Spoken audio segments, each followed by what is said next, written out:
Llama is right on top of him. The force snap from Boom there, but the Sonic Wave and the push from the Cogs. The Juggernaut will get his Omni Slash off. Oh no! And it will just go straight onto something else than Divine Llama as they finish it off. Now on the chase, Yuma gets hit by the Ravage, trying to get closer to Crystallis. With the Blink, he can go even deeper, and Divine Llama will follow. Whisper is right there next to him too, and they will finish the Jug, and now finish the Pugna. Celery will fall, and Boom will be the next one on the list. He's trying to TP out, and looks like they won't have a TP cancel until Schofield with the Battery Assault walks right next to him with that Tumbler toy, and they'll toy with that Tidehunter indeed. King Jungles, however, does fall to mid 1. So with Yamich, they're able to get something going from that trade, but it's still a Jug and a Tide dead. And then the horse just stays behind. That'll be something. Snapfire found. Mouse.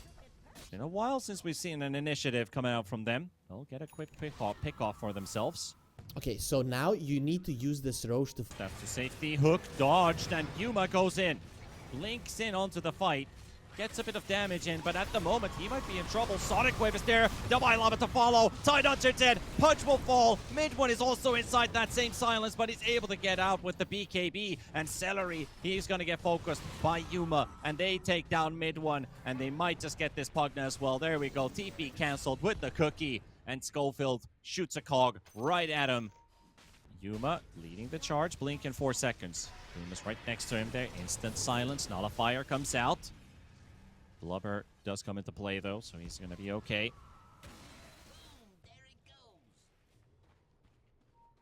Heroic 18,000 gold ahead still. Down to half HP, and his BKB is gone. They wanted to take this high ground position with the gem on the Queen of Pain to get rid of all possible vision away from Mouse, and you're going to have to start thinking, is it time to smoke up and go? Roshan has already been started. How do you fight this without your BKB on the Ember? He's gonna have to play a lot more conservatively in these fights. And they're, I think they're deciding not to come. Okay, they did smoke up. The outpost, 3,000 HP. This is the time to go. They needed that outpost first. They need something to bring the Ember to. And they're coming out of the pit. They're going straight into the arms of Mouse. Take down one. Roshan dead. Aegis picked up. Omni Slash is doing a lot of work onto Divine Llama. But Whisper was out of that fight. He was out of it completely. That Omni Slash didn't do nearly enough. And Jug with the, with Pudge with the buyback, and Jug will die. And Heroic are dropping, they're tightening the noose around Mouse. And this is also the Tidehunter dead. And again, it is a 4-hero trade. This time they get all 5, or make it even 6, because it was a buyback actually on the Pudge. Field has put a flag in the enemy base, and he has taken this territory for himself, and with that has taken the #1 spot in this tournament. Fissure Universe 7 winners, Heroic. They make this series in the end, especially this last game.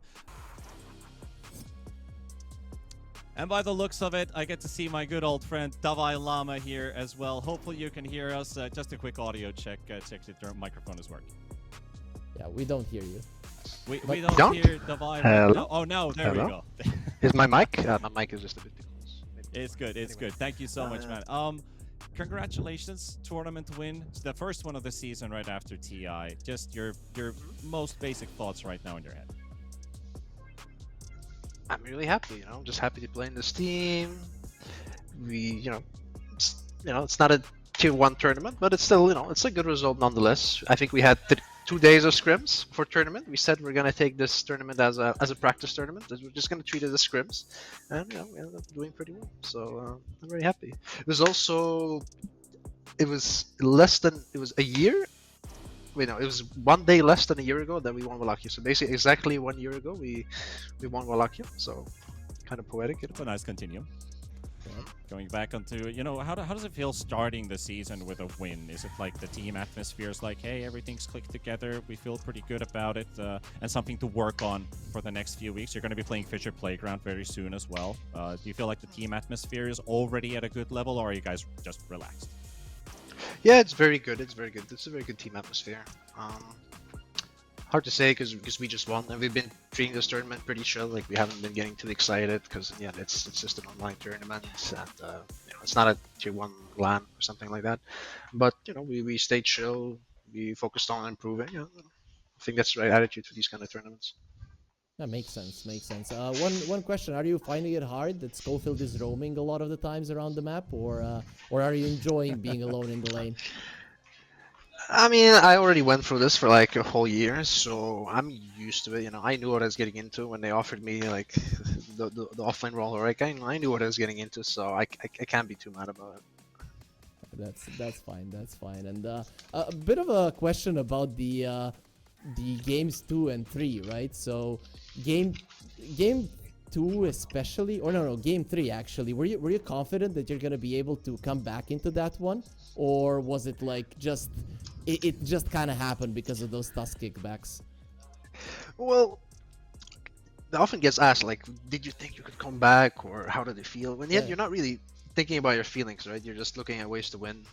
If you're not doing that, then you know your attitude is Yep, bad. makes I sense. see it. So all we're doing is like thinking, how can we come back? How can we turn this around? And the best play was just, you know, I mean, I said, you know, like if they push high ground, we can like do the kick into the call. So it's really hard for them to push high ground. So you know, and we were gonna have damage. You know, we were getting some big timings, the Bloodthorn, the Shivas. We were just lacking damage, and we were kind of fucking up, taking too many fights. But then we made it clear. You know, we were very conscious about like when we would have the damage, and then we made the right place. Very cool. Very cool. I had a question about the the meta. We're quite late into the patch. We've been playing these letter patches for quite a long time. How do you guys see it? Is it still evolving, or is there something that you see as a bit of a strength or a weakness, something that might change? Anything new you've picked up? Because right now it's all about the dominators, and we're moving kind of past that point now.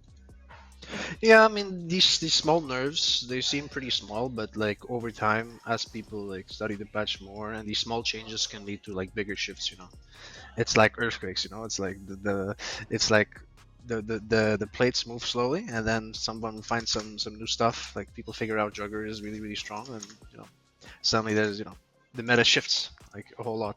So I think these small changes, like in the end, they can lead to yeah, quite decent size of meta shifts. Yeah, I had a Yes. question about the game 2 as well, because I really did like your answer for the game 3 when you turned it around. In game 2, you were leading, and then Celery started being very annoying with his Enchantress on your side of the map. So how does the discussion go in terms of, okay, guys, how are we gonna be dealing with this? Because they were coming back into the game quite rapidly. We just kept talking about how we want to play the map, like where we want to go next, how we should play the map.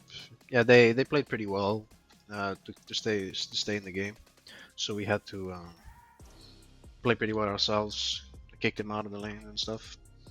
But we just focused on ourselves, like focused on how, you know, where we want to go on the map. Makes sense. All right. My last question, actually, more of a point. You guys are probably boot camping in Serbia already, and you're going to be playing in the FISSURE Playground 2 LAN event. Looking forward to seeing you there, buddy. Maybe we should do some throat singing content pieces at some point for FISSURE. Sure, sounds good. All right. Sounds awesome. You got anything to say to the Heroic fans, and maybe some Mouse fans out there you can convert over to Heroic, you know? So Mouse fans? Oof. Does Mouse have any fans though in Dota? I don't know, man.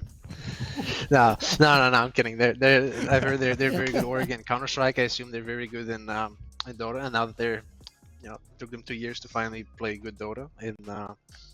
But you know, finally they're playing good Dota, so you know they should be happy. All right, awesome. Thank you so much, Lama, for taking the time. Say hi to King Jungles for You're me. getting He's doing some ganked. weird, creepy. You're getting ganked.